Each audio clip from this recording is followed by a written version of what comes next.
ज्ञानतिमिरन्धस्य ज्ञानाञ्जनशलाकया चक्षुरुन्मिलितं येन तस्मै श्रीगुरवे नमः।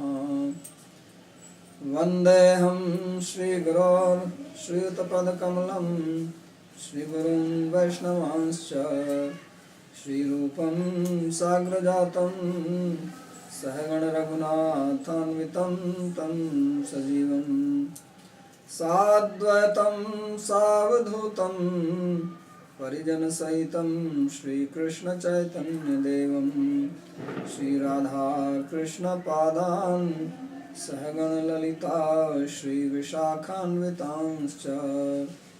हे कृष्ण करुणा सिन्धो दीनबन्धो जगत्पते गोपेश गोपिका कान्त राधाकान्त नमोस्तुते। तप्त कांचन गौरांगी राधे वृंदावनेश्वरी वृषभानुसुते देवी प्रणमामि हरिप्रिये। नमो महावदान्याय कृष्ण प्रेम प्रदायिने कृष्णाय कृष्ण चैतन्य नामिने गौरत्विषे नमः। पंचतत्वात्मकं कृष्णं भक्तरूपस्वरूपकं भक्तावतारं भक्ताख्यं नमामि भक्तशक्तिकं। श्रीकृष्ण चैतन्य प्रभु नित्यानंद श्री अद्वैत गदाधर श्रीवासदि गौर भक्तवृंदा। हरे कृष्णा कृष्ण कृष्ण हरे हरे हरे राम राम राम हरे हरे। नारायणं नमस्कृत्य नरं चैव नरोत्तमं देवीं सरस्वतीं व्यासं ततो जयमुदीरयेत्। Reading from Srimad Bhagavatam, 2nd Canto, 9th chapter, verse number 33. Lord Krishna is continuing to instruct Brahma and answer the questions which he has raised previously, which were basically about Lord's form, his Maya, and about creation. So in the previous verses he said that he is going to explain knowledge, realization, and pure devotion, sadhana bhakti. And then he gave blessings to Brahma that as the Lord is, as is his nature, his form, his qualities, his activities, let they all be understood by Brahma by his grace. And then in verse number 32 he explained about his form and how he is the cause of the creation, and he is eternal, ever existing.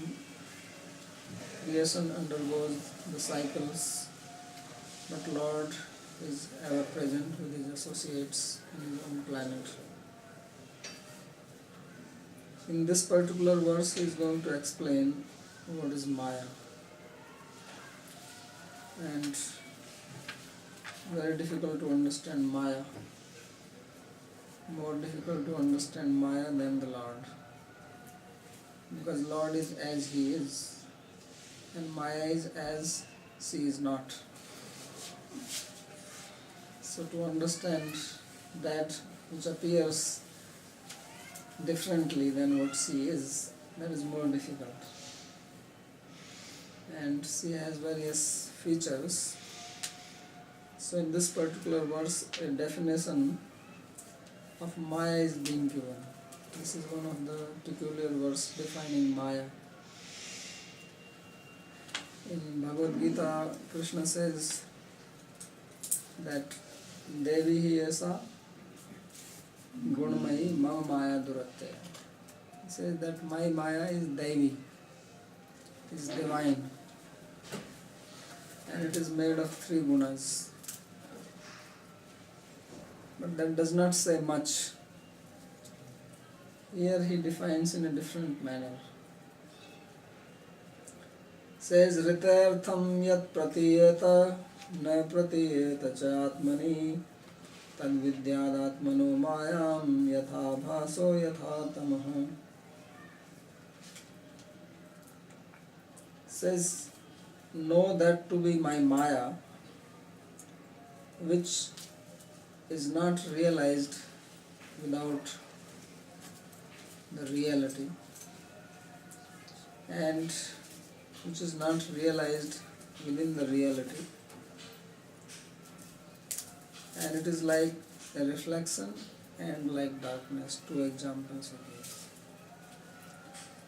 So this is how he defines. The first definition is Rite Artham Yat Pratiyeta, that which is not seen without the basis. Without Lord you cannot, there is no Maya without Lord. And yet Maya is not in the Lord. Na pratiyeta cha atmani. So this is simple definition, that it exists but not in the Lord, and cannot exist without the Lord. It is not independent, and it appears like a reflection or like darkness. So as things reflect, and when they reflect, that reflection is not the original thing, like an image or picture, yet it appears real, because reflection also cannot exist first of all without the original object, and reflection does not exist within the original object. If the sun is reflecting on some surface, then that reflected light is not in the sun, and it is not without the sun, and yet it is not the sun. That reflection or image, if I see sun reflecting in the water, then that is not the sun. It seems like. So that is Maya. So there is a very long commentary, both by Jiva Goswami and Vishwanath Chakravarti. We are reading commentary by Sri Vishwanath Chakravarti Thakur. It says, Kincha jivasya paramatma jnana vijnane prati maya khalu anshena anukula cha bhavati. Says that Maya is also favorable in part for understanding the characteristic of the Supreme Person, Paramatma, Super Soul, and therefore it also has importance.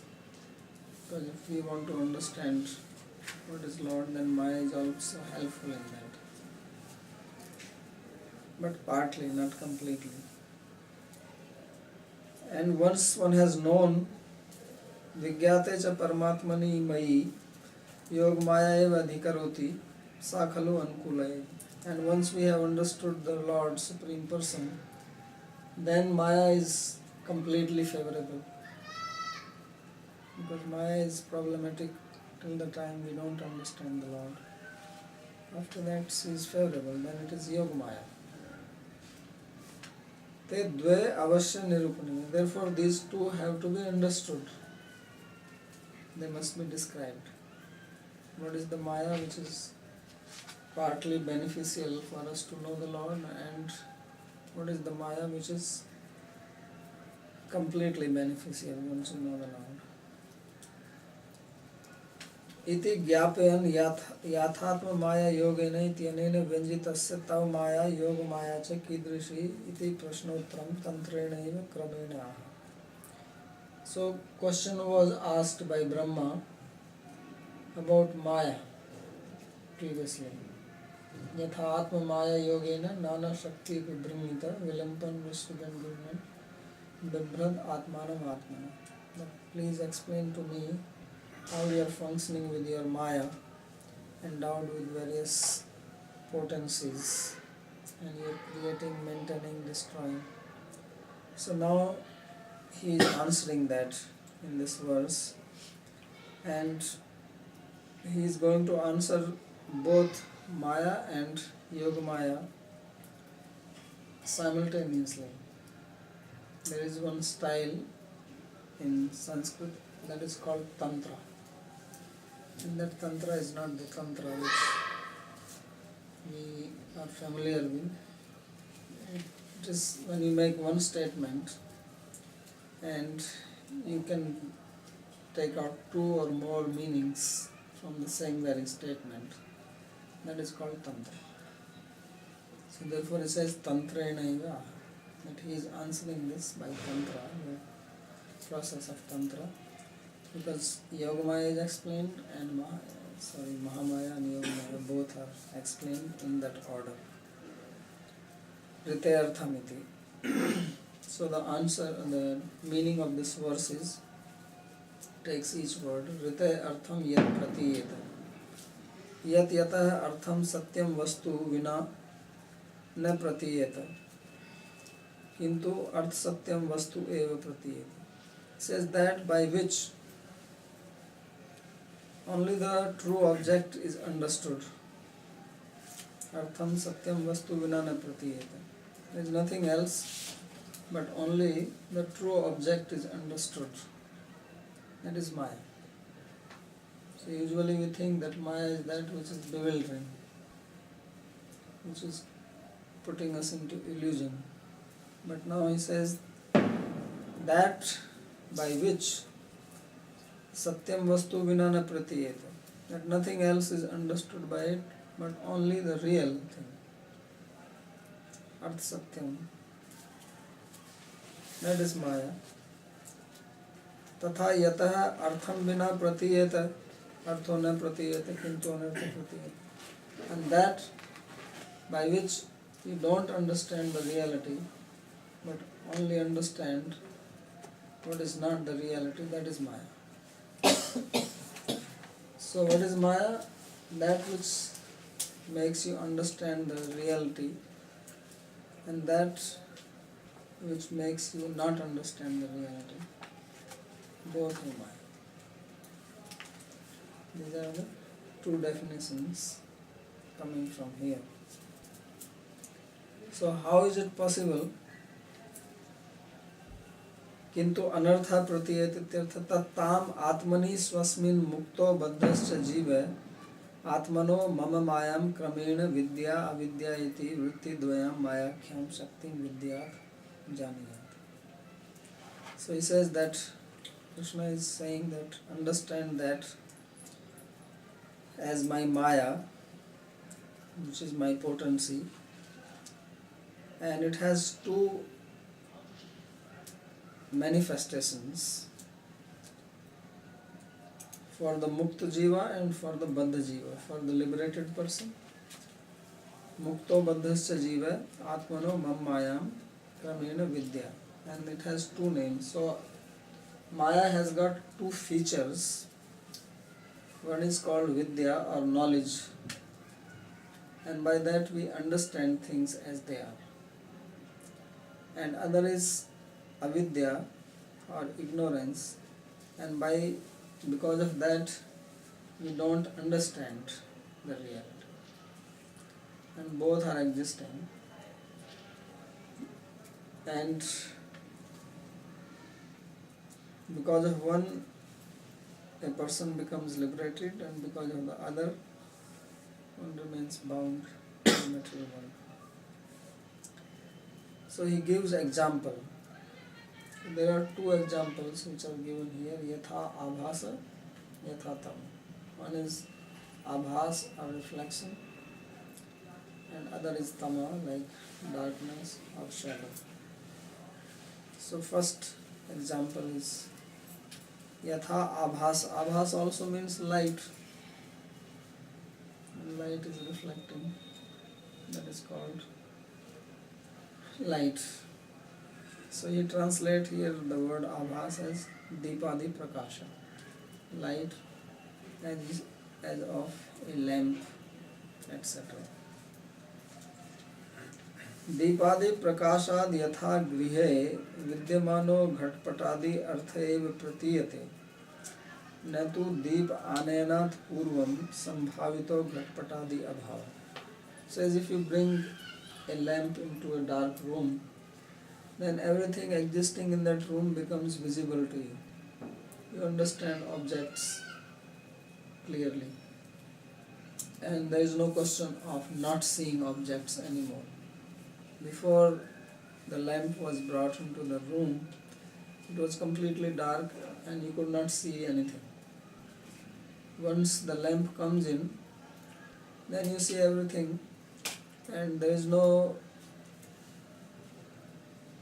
darkness anymore, and therefore no lack of knowledge about the objects in that room. And sarpa vrishchikadir agantukascha bhayakaranam anartha pratiyate.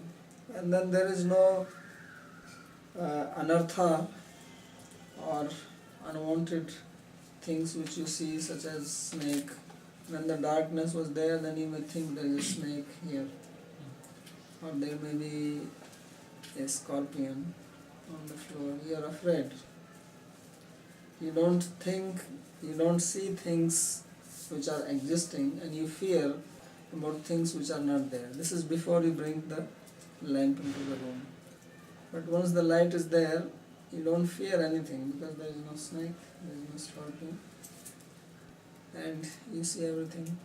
So this is one function of Maya, the Vidya function, the knowledge part, which reveals the objects as they are and dispels the ignorance. एवमेव विद्याया हेतोर मुक्तेन जीवेन स्वस्मिन् नित्य संबंधम ज्ञानानंदिकम एव प्रतीयते न तो अविद्यादि दशायाम एव तदभाव. So similarly, when a person becomes liberated by the vidya feature of Maya, the knowledge feature of Maya, then one understands that the person is ever conscious being, Nitya Sambandh. He knows that my consciousness is eternal, and he also understands that there is no misery in me. There is also some happiness of Swarupa by knowing oneself. And these are eternal, they cannot be taken away. Once a person is liberated, then this realization comes. And netu avidya dasayam eva tadbhava. And one does not feel the lack of knowledge about oneself, which was when one was in ignorance, nor one feel miserable anymore. So that is removed. So that is the function of vidya vritti. Sattvat sanjayate jnanam, jnanam yad brahma darshanam. So from sattva we get knowledge. So Krishna says that from sattva comes happiness and also knowledge, two things. Therefore he is saying jnana and anand. Whenever a person is liberated, of course this is, don't mistake this as some kind of a personal liberation or becoming liberated as a devotee. That is separate. He is just talking normal liberation, knowing one's the Swarupa. This is actually the Jivan Mukti. The person has not become yet liberated from the physical body. So by following the process of Gyan Marg, one becomes free from the material concept of body, and then one realizes that one is not miserable, one is not ignorance, but conscious being.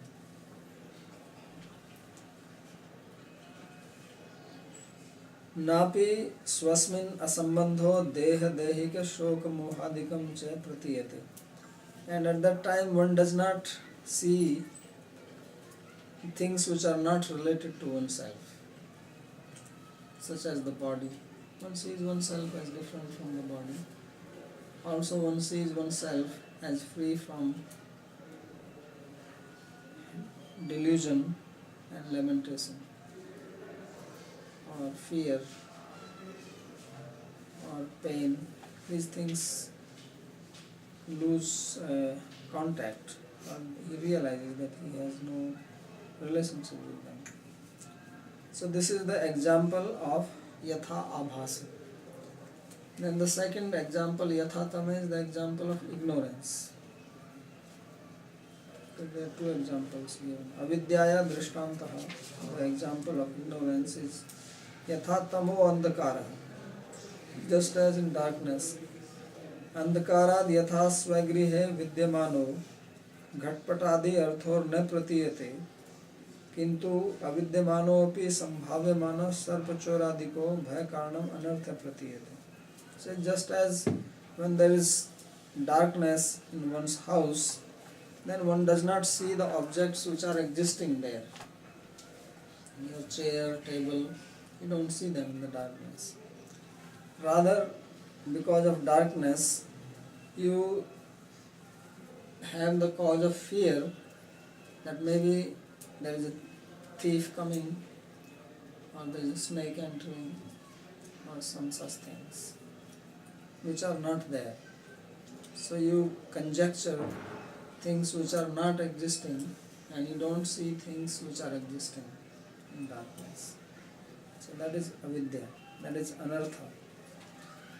एवमेव अविद्याया हेतोरेव बद्धेन जीवेन स्वस्मिन् नित्य संबंधितया वर्तमानमपि ज्ञानानंदिकं न प्रतीयते किंतु स्वस्मिन् असनपि स्वसंबंधित्वेन वर्तमानो देह दैहिक शोक मोहादिरेव प्रतीयते. Similarly, when a person is in ignorance and therefore known as conditioned jiva, then he or she, whatever you want to say for the soul, because soul is neither he nor she, does not see one's consciousness and happiness, but sees things which are not related as related to oneself, such as the body and the things perceived in the body, as anger, fear, pain, delusion, all this. So these are the two functions of Maya. He says, know this to be my Maya. Vidyad Atmano Mayam Yatha Bhaso Yathatam.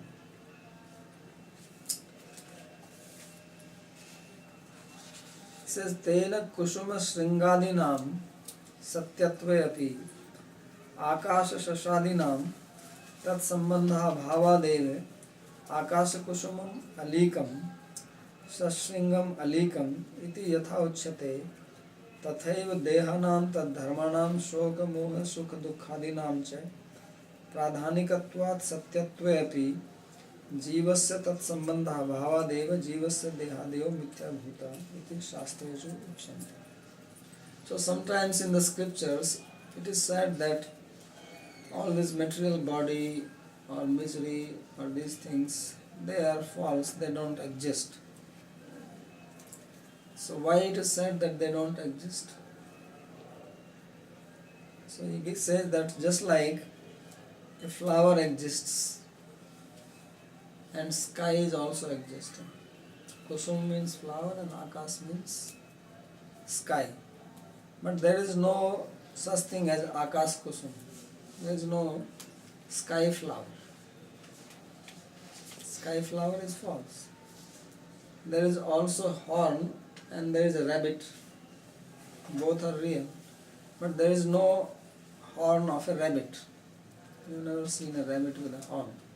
Unless now they change the DNA genes and create one. So just as this relationship of a rabbit with the horn is false, and relationship of the sky with the flower is false, in the same way the soul is there, the body is there. These are real. The misery is there, material happiness is there, fear is there, because they are all part of body. Ichcha, dvesh, sukham, dukkham, sanghatas, chetana, dhriti. Iti kshetram samasena savikaram udahati. Krishna says in Bhagavad Gita that ichcha, the desires, and hatred, happiness, misery, all these things, even consciousness, says these are all transformations in the material body. They are not with the soul. There is no relationship of soul in these things. So just as there is no relationship, and because that relationship is false, then you say that the body is false. So body is real, but because its relation with the soul is false, then sometimes it is said in Shastra that all these things don't exist. But real thing is that there is no contact between these two things. Jivasya mithya bhuto api deha sambandha khalu avidya kalpate. So how is it possible that if there is no relationship, if the soul has no relationship with body, then why is that we feel the relation? There is no horn on the head of a rabbit. But if somebody is seeing this, that means there is some imagination. Maybe somebody is hallucinating like that. So in the same way he says that there is no relationship of the soul with body at all. There is no relation at all. Absolutely zero. So it is imagined out of avidya, ignorance. That is Maya. Something which does not exist and we believe in it, and so strongly we believe that we are not ready to give it up. No matter how much we hear, you are not this body, you are not this body, you never feel like this. We feel all the time, I am the body. So this is avidya, this is called Maya. This is the definition of Maya. He says, Jivasya mithya bhuto api deha sambandha. He says this relationship with body is absolutely mithya, non-existent. Khalu avidya kalpate. It is created by avidya. It is the product of ignorance, which is Maya. And therefore, how it will go away? Vidya lupyate. And it goes away with knowledge, which is another part of Maya. So Krishna says in Bhagavatam, Bandha moksha iti vyakhya gunata mena vastuta. That this is bound or this is liberated and this is conditioned. He says this is only by guna, not in reality. Maya hi kalpite adhya. They are products of Maya. They are not real. And if relationship with body is not real, then everything else is also not real in relationship with the soul. So if you want mukti, then you have to give up that. But it is very difficult. How can we give up our relationship with the body? This body is so dear. Kurvanchat valikani kaya kasyana vala. There is one sloka in Hitopdesh. It says that if you love somebody, then you don't see anything wrong in that person. You don't see any defects in that person. Ya priya sa priya evahi. Who is your priya, your lover, he is always a lover, no matter what. And one nice example is given. There cannot be a better example than this. He says, look at your body. Kuruvan shat velikani. He says, day and night it is causing trouble to you. But he says, kaya kasyana vallabha. Who does not say that I love my body.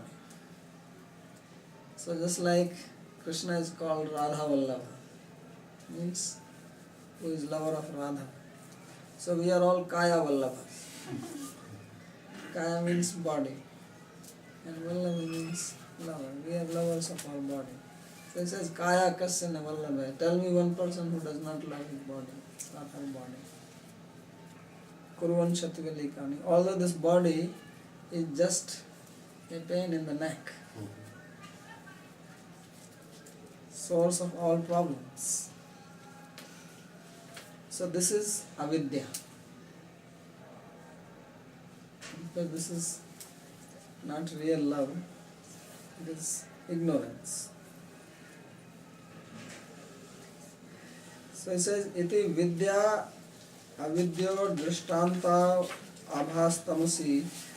So he says these are the two examples of abhas and tama, of light and darkness. They are indicating the two vrittis, two manifestations of Maya called Vidya and Avidya, knowledge and ignorance. And then he quotes one verse from Bhagavatam so that one does not think that he is concocting himself. Says, Chaya atapo yatra nagridra paksha uti ashtam skandheva pramanam vehi. This is a verse from 8th Canto, 5th chapter, 27th verse, where Maya is described as Chaya atapo. Chaya means shadow and atapa means sunlight. He says that these don't exist in the Lord. Kechit tu tamo drishtanto ayam avaranans eva आवरण विक्षेपयोस्तु दृष्टान्तः सर्प व्याघ्र भूत आवेशाद्यः ज्ञेया इत्याहु ते अपि तामसत्वात् तमशब्देनैव ग्राह्या इति अपरे. So different people have given this verse is explained in many different ways. So now he is giving this opinion. Sometimes Maya is also described as having two features, as avaran and vikshep, which covers and agitates. It covers your intelligence, your mind, and also it agitates it so that you cannot see what is reality. So he says that this tama or darkness is an example of avaran or covering. And some other people say that the example of avaran vikshep, both covering and disturbance, is sarpa vyagra bhut avesh adya geya. Like one is becoming possessed by the fear of a snake or a tiger or a ghost. Like sometimes people have phobia. So that is example of both.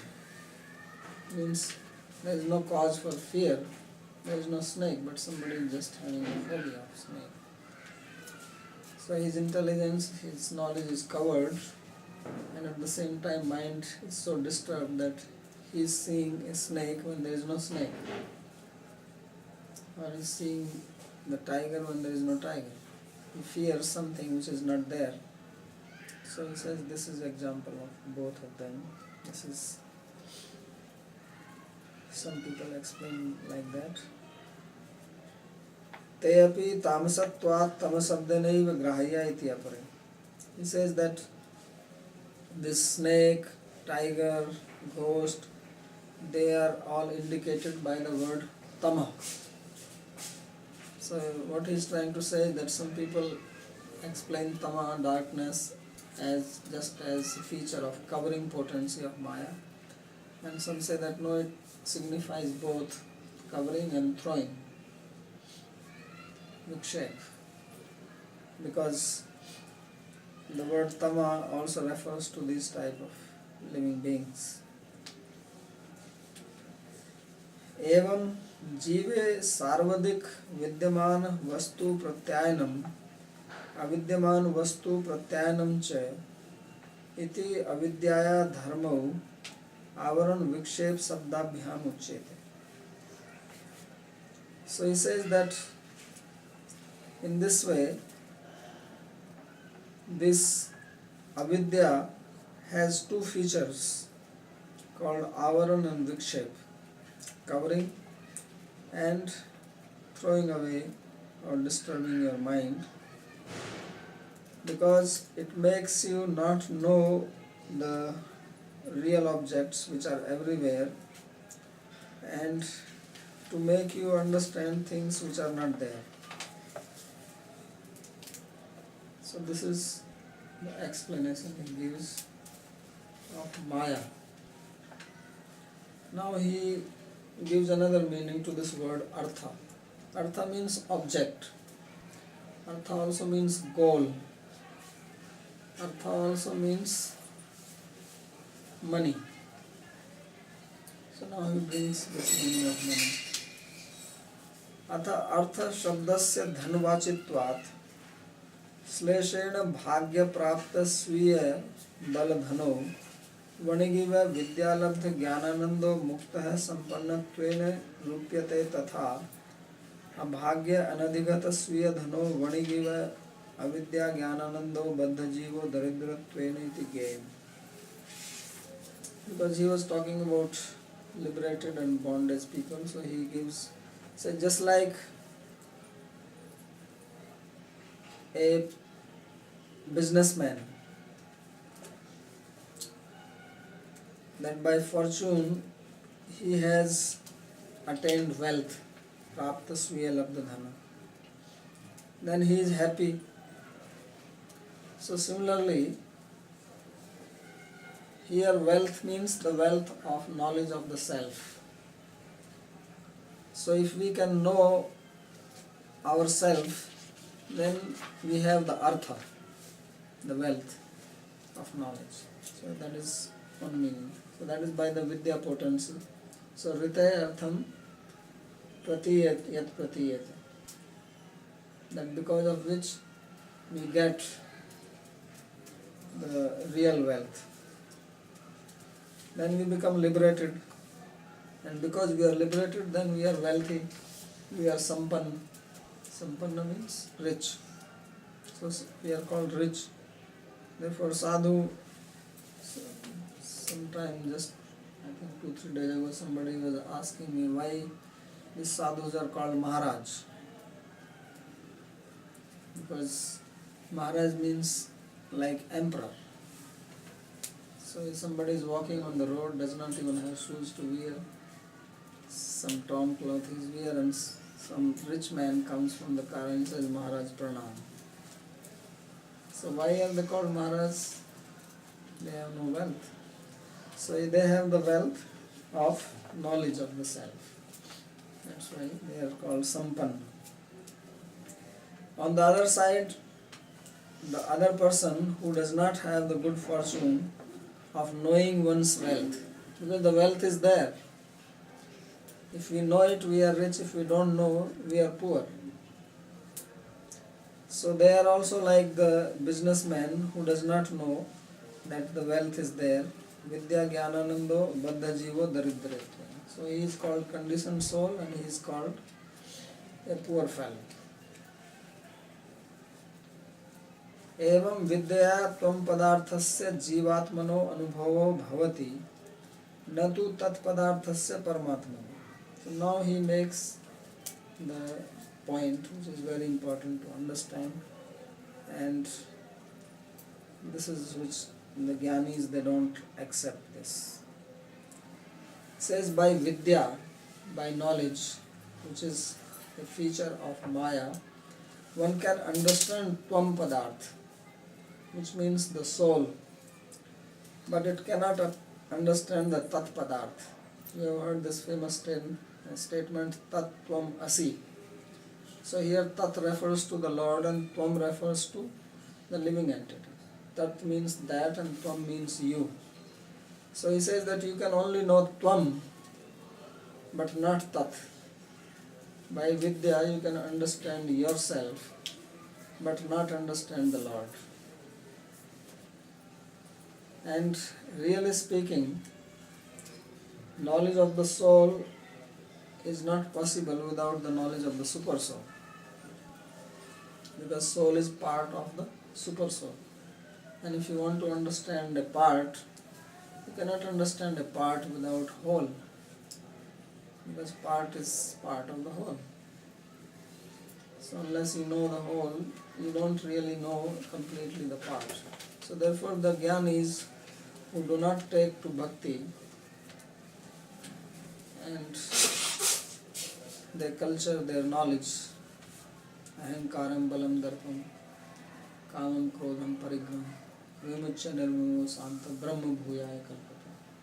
So they try to give up their ego, their lust, their anger, their possessions, feelings of I and my, all this. So then they try. But they will not realize even Brahman. Because Brahman is also Tat Padartha. And Tvam Padartha also they get little light. Really speaking, they don't know completely. Because if they realize completely Tvam Padartha, the soul, then they will know that soul is part of Krishna. Mamai Vansa Jiva Loka Jiva Bhuta Sanatana. So they don't know this. So they have a lot of knowledge about matter because they are in Sattva. They can understand many things about creation, about human psychology, but they will not understand what is devotion. And they will not also understand themselves properly. They may think they are God themselves or whatever. But perfect knowledge of the self itself is not possible. And there is no question of knowledge of the Supreme Person. So therefore he says, Evam Vidyaya Tvam Padarthasya Jivatmano Anubhavo Bhavati. That one can know some experience, Natu Tat Padarthasya Paramatmana. Tasya Nirgunatvat. Why? Because Lord is Nirguna and Vidya is in Sattva Guna. So by Sattva Guna, how can you know Nirguna? How can you know something which is beyond the gunas by the help of gunas? Not possible. So one may say, how can we know the soul? Soul is also Nirguna. So how can you know the soul? By Vidya. So really speaking, you cannot know fully, but you get some light, some understanding that I am not this body, I am different from this body. This is what he means really, that he knows Tvam Padartha, that I am not this body. And because I am not this body, then I give up the ego in that. So that is the part.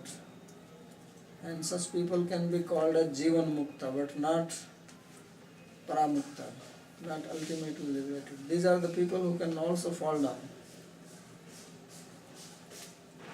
Jivan Mukta, it's like Mahati Aparadhina, that even a Jivan Mukta can fall down. Otherwise Jivan Mukta, as a devotee, there is no question of falling down for them. So this fall down, when sometimes it is described, these are people who are still in the material world. They have understood they are not the body. In that sense they are liberated. Because whatever activities they perform, they don't get bound by that, because they have given up ego. And if we give up ego, then we don't become implicated in our karma. Yasya naham kriti bhavo buddhir yasya na liptate atvapi saiman lokam na hantina nibardhati. One who does not have ahankriti bhav, that I am the doer, then he is not implicated in the karma. So such people become free from karma, but they are not yet liberated from the material nature. They are not going to go out of this material world. They may also have their prarabdha karma. They are not producing new karma, but it does not mean they have become free from prarabdha karma, which is already there. So they will also continue, and they can make mistake and fall down. So, Radhriti Usmadangre Patanti Adha, they are the people. So therefore it says, Tasya Nirgunatvat. They cannot understand the Lord because Lord is Nirguna. Nirgunaya Bhaktya Eva Aproksha Anubhava Sambhavet. The direct realization will come only by Nirguna Bhakti, because only Bhakti is Nirguna. Without Bhakti, it is not possible to know the Lord who is Nirguna, free from gunas, transcendental. As Krishna says, Bhaktyaham ekya grahya. I am understood only by Bhakti and not by anything else. Kincha Kavalyam Satvikam Jnanam. Now Krishna says that Kavalya is Satvik Jnana, and Kavalya means free from the body. इति भगवदुक्तेर देहादि व्यतिरिक्त आत्मज्ञान रूपा येयम विद्या तस्या सत्वगुणाद अनया गुणातीतस्य परमात्मतो नैव अनुभवः प्रत्युता अस्य अपि अपाय एव. So in the same verse where Krishna says Kavalyam Satvikam Jnanam, he also says that my knowledge is nirguna. Knowledge about the Lord is nirguna. And by this Satvik, according to this statement, he says that they can understand Dehadi Vyatirikta Atma Jnana Rupa Ayam Vidya. This knowledge is only that I am not this body. But what I am, they don't know. They can only get this much. Tasya Sattva Gunatvat. Because that is Sattva Guna. And they can see equality in everybody. Because in Sattva Guna, one sees equality everywhere. Brahmane Gavi Hastani, Sunicha Sapakicha Pandita Samdarsina. They can become Samdarshi. Because that is the characteristic of Sattva. That in Sattva you don't see variety. In Rajas you see variety. And in Tamas you don't see anything. So in Tamas also everything looks same, dark. And in Sattva also everything looks same, but light, all light. That's why they think that they are also Brahman, everything is Brahman, this is Brahman, that is Brahman, because it's light, big light. That is Sattva, it is Prakashak, illuminating. And Tama is darkness, ignorance, everything is also same, no variety. And in between is Rajas, where we have all the differences. The people who are in Tamas, they don't have any difference. ठीक है. Sleep. And same in Sattva, they also don't have difference. In between there are differences, and then there are differences beyond Brahman. So these people cannot also get Brahman realization. The Brahman realization also comes through bhakti.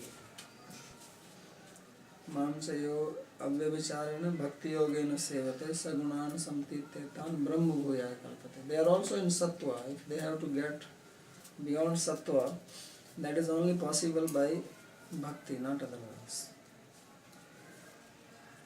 So this is our philosophy, this is the philosophy of Bhagavatam.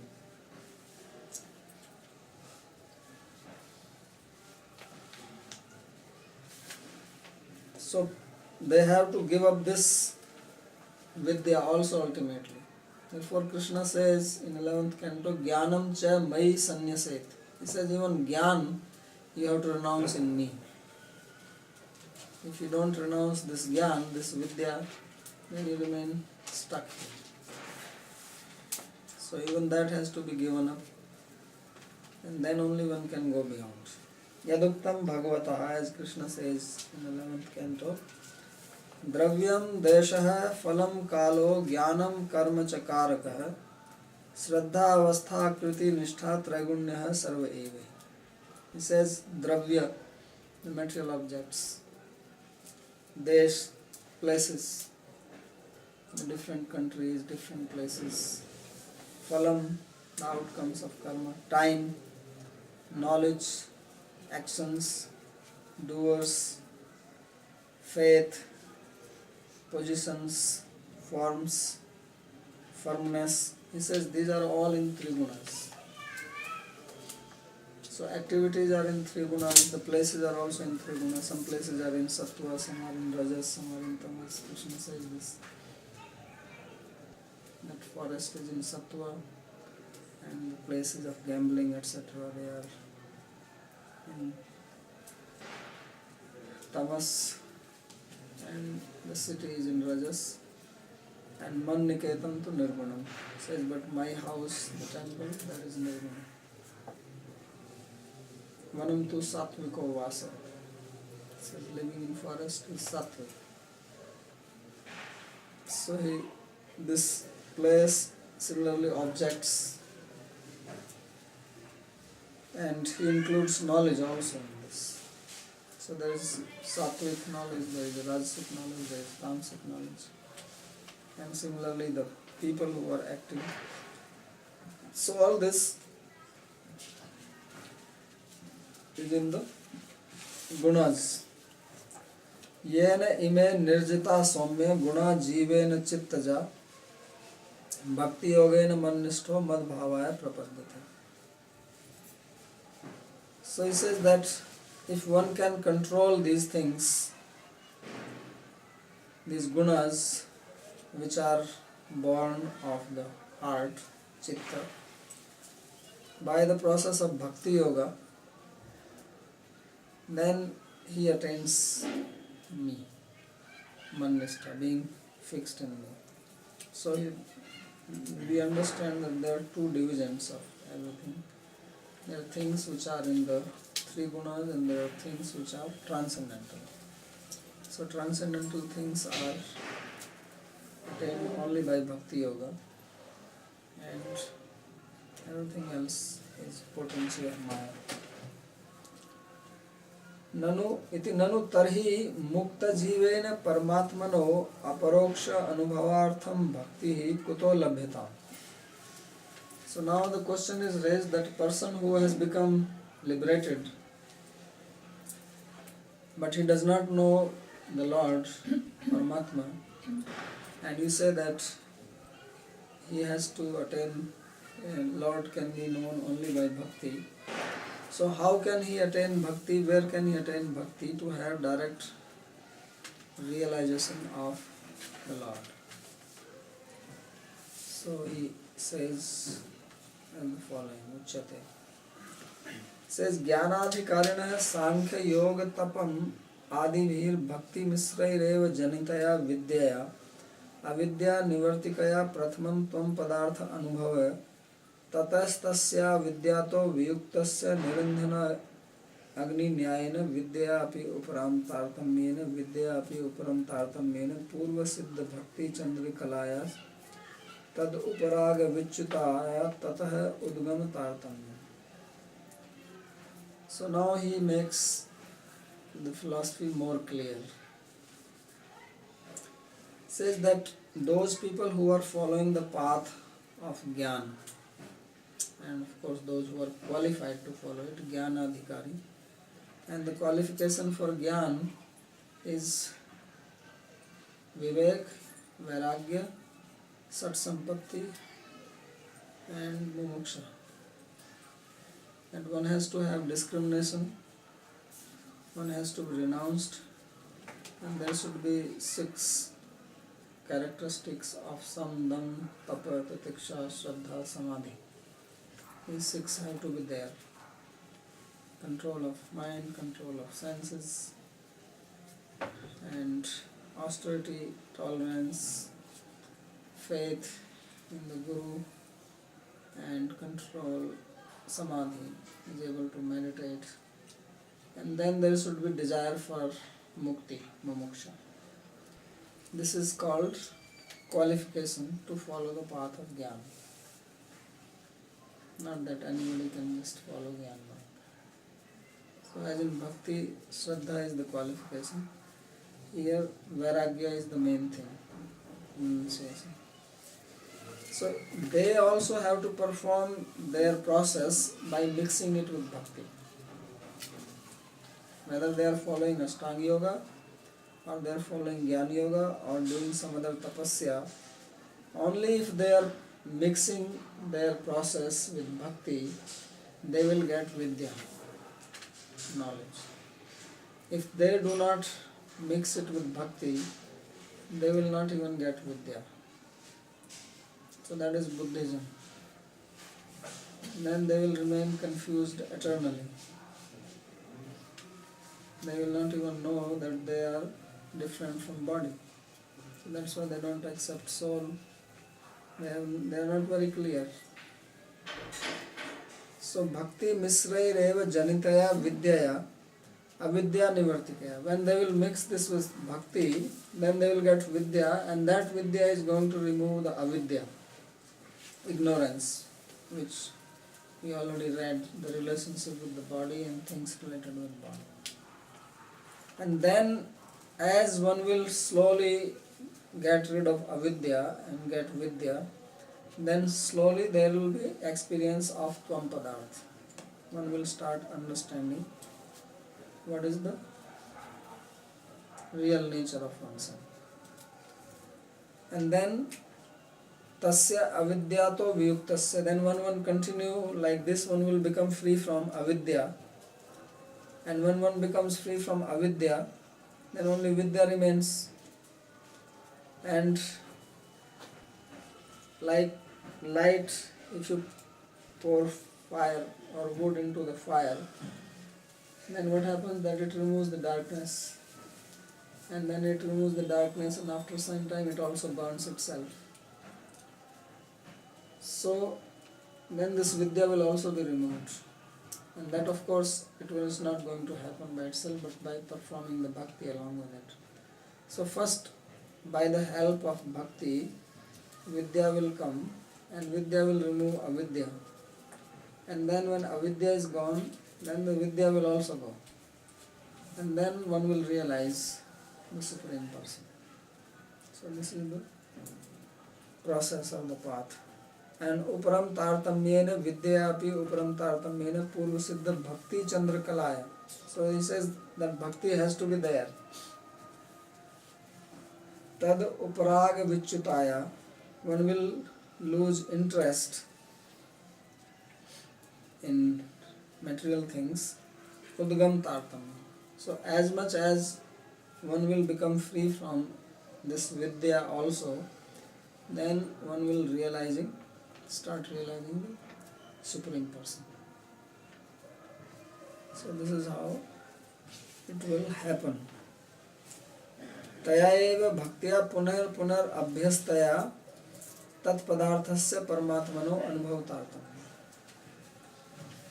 So as one becomes free from avidya and then vidya, first one will get knowledge of tvam padarth, the soul, and then gradually when he continues to perform that bhakti, then one will also get experience of the Supreme Lord, and the experience will be in accordance with one's devotion.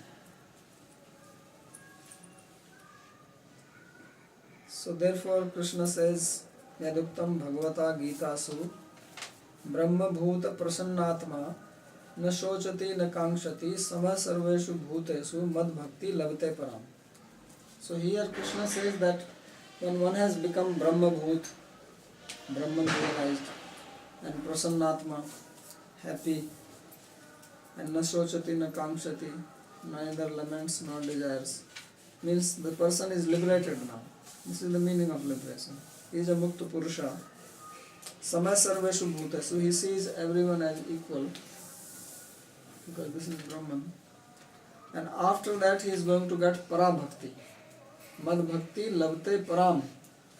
Then he gets transcendental Bhakti.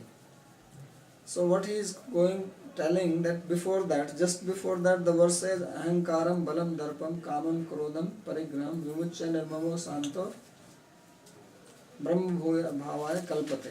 That one becomes qualified to attain Brahman, becoming free from Ahankar, Bal, this pride and lust and all these things.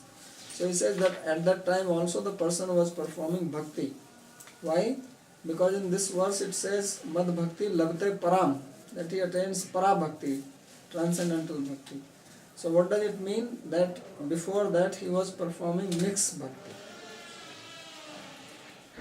So therefore the conclusion of these verses of Bhagavad Gita is that by performing mixed bhakti only one comes to Brahman realization. And that is also stated in that other chapter, 14th chapter. Mam chayo avyavicharena bhakti yogena sevita sagunan samtityatan brahma bhuyaya kalpati. So Brahman realization therefore is not possible without the help of bhakti. And realization of oneself as soul is also not possible. And this is the meaning of the Gita verses, which are usually misinterpreted by impersonalists. So therefore he says, इति पराम पौर्वकालिक गुणी भाव राहित्यात् श्रेष्ठाम केवलाम व ततश्च भक्त्या माम विजानाति अवनिश्चस्मि तत्वतः इत्युक्ते जाति प्रमाणाभ्याम अल्पीयस्य तया भक्त्या निर्विशेष ब्रह्मणे एव अनुभव न तो अनंत चिद विशेषण ब्रह्म. So he says, now this bhakti, when he is saying it is para bhakti, it is not guni bhav bhakti, it is not mixed bhakti, but it is pure devotion now. And it is like this that one will understand Krishna, because he says, Bhaktya mama vijanati yavanishchasmi tatvata. But one knows me only through bhakti and not otherwise. And when this bhakti was mixed, that mixed bhakti cannot give realization of the Lord. That only gives Brahman realization. So that's why it says Brahma bhuyaya kalpata, or Brahma bhavaya kalpata. What is that mixed bhakti? Means you perform bhakti with the aim of attaining Brahma realization. You know you want to get Brahman realization. Yes. But from that point still you can get to the Parabhakti. If you continue doing bhakti. If you want it then. Yeah. But people, they don't want that. So in our case, do we have to go through all these steps? No, we don't have to follow. We have to do bhakti directly. This is to explain that how these verses of Bhagavad Gita have to be understood and how the other people don't understand. So we should be clear about it. We don't have to go through this. So any other question? Because we will stop here. But still, at least in my case, I feel that I'm very far from that pure bhakti. How would you define what am I engaged in? What kind of bhakti are we engaged until we get to that pure devotional service? Is that mixed also or something? No, that depends on your consciousness. Mixed means when you perform. Bhakti is actually bhakti. Bhakti is pure. But why it is called mixed? When your intentions are not pure. Bhakti is always pure. But when the person who is performing bhakti has some other desires, and he wants to fulfill those desires by performing bhakti, then that is called goni bhakti, or impure bhakti, or mixed bhakti. Like Krishna said, Chaturvidha bhajante mam jana sukriti no arjuna arto jigyasu artharthi jnani cha bhartasha. So he says that 4 types of people worship me. Those who are distressed. So that means the person is worshipping Krishna to remove his distress. So his bhakti is not pure, because his intention is not pure. So purity and impurity depends on our intention. The action is same. He will also go to temple, the artha, when he is distressed. He may also be chanting Mahamantra or some other name of Krishna, other form of Krishna. So he is also doing all these same things. But what is his intention is that he wants to remove his distressful situation. So that's why it is not pure. Pure bhakti means anukulene Krishna anusilana. Anya vilasita sunyam. That I don't have any other desire. Gyan karmadi anavritam. Whether related with Gyan, Karma, Yoga or anything else. I don't want liberation, I don't want mystic powers, I don't want a comfortable situation here in this life, or I don't want to go to heaven after death, but I only want to please Krishna. So that is pure bhakti. And if I do the activities of devotion for attaining something else than pleasure of Krishna, then that is mixed. Then we are making that second. Allowing mixed means, of course, that is not really mixed unless you are performing also some activities of jnana and yoga, etc. That will be called as impure bhakti or sakam bhakti. If you are performing limbs or parts of jnana yoga or ashtanga yoga, and along with that you do bhakti to get the result of ashtanga yoga, that is called mixed.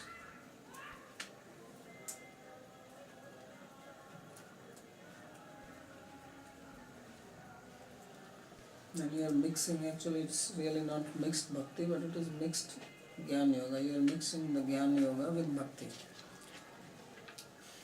There are two things, mixed bhakti and mixed Jnana Yoga, or path of yoga. Whether you are mixing bhakti with that, other path, or you are mixing other path with bhakti.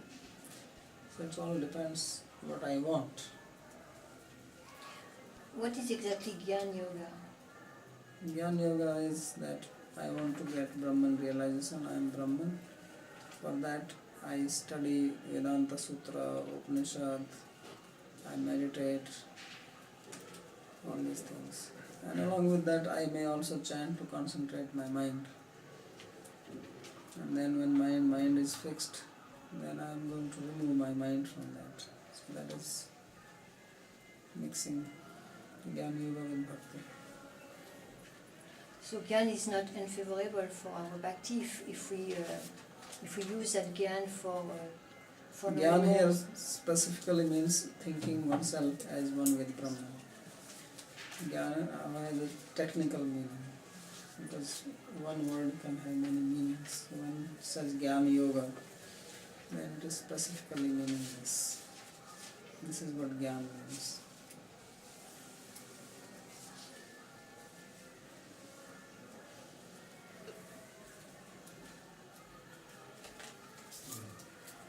Also Brahma, in the four questions which Brahma was asking also to the Lord. Also he was asking about the form, Maya, Lila, and in his instruction. In the following verse, the Lord was answering that he will explain about Jnana, Vijnana, Rahasya and Anga.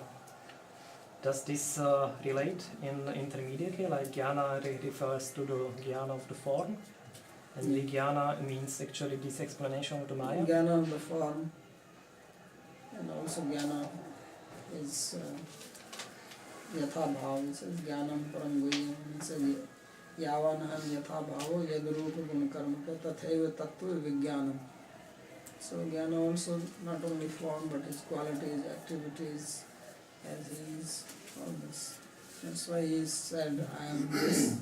First of all, you can see my form, and I am the cause of everything. I exist before creation. So he is explaining knowledge about his characteristics. And does it then further on mean that the explanation of Maya is for realizing of the Jnana, also for the Vijnana?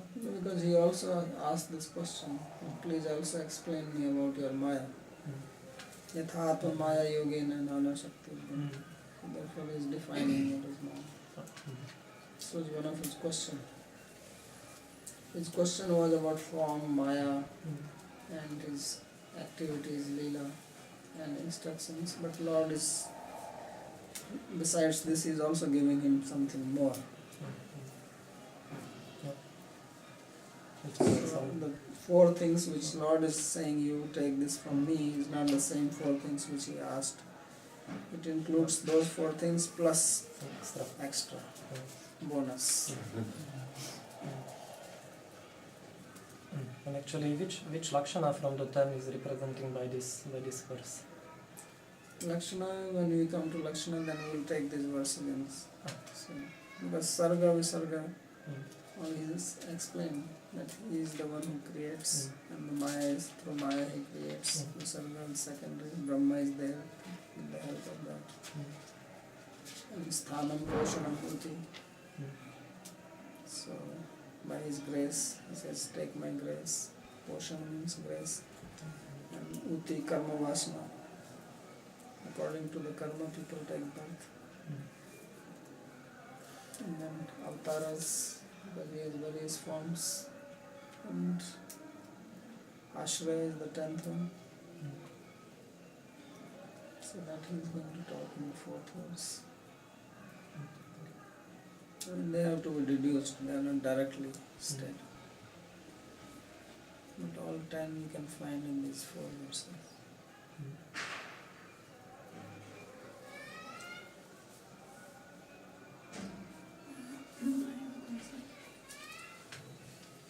So, who are the people who are never incurring in any reaction? those who have become free from their ahankara.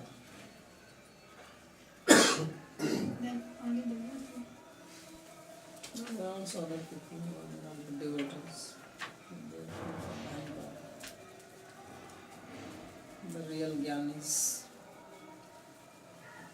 So a jnani can do any type of, perform any type of action without incurring in any reaction. Yes.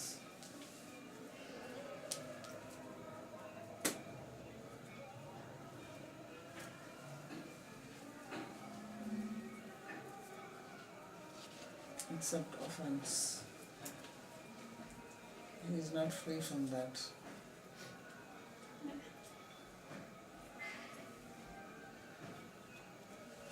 So Maya as reflection partly reveals the reality. Yeah. That is also another meaning, that although this Vidya potency is revealing, Mm-hmm. but it doesn't reveal everything. Mm-hmm. It's basically a hint of the source, Because reflection is always in relation to the source. Mhm. So that means if you understand that, there is a reflection, then you can guess that there must be a source. So this much they can understand if they use proper knowledge, that there must be a source beyond this material. But it seems that even in our day-to-day life, that we're kind of confronted with the screen of Maya, in a sense, moment to moment, and oftentimes get into conflicts or struggle because of, in fact, not seeing the reality. We get lost in the covering aspect, where it's just absence of light. Yes. And as we start to really look at it more soberly, we begin to start to see the scene that we're confronted with. We begin to see Krishna's working, behind it, and then it starts to, in a sense, reconnect us with Krishna.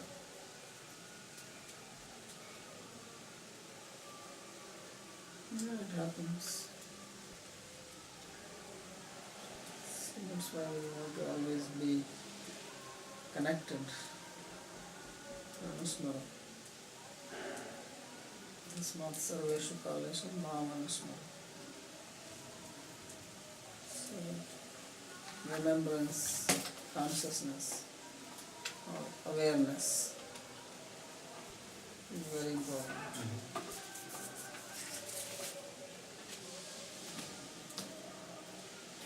Just as a minor note, I was thinking, you were speaking of this word big shape. And I was trying to think, what is the proper word for this? And I was thinking, scattering is probably a good word for big shape. Yeah, basically your awareness gets scattered Mm-hmm. all over the place. You cannot focus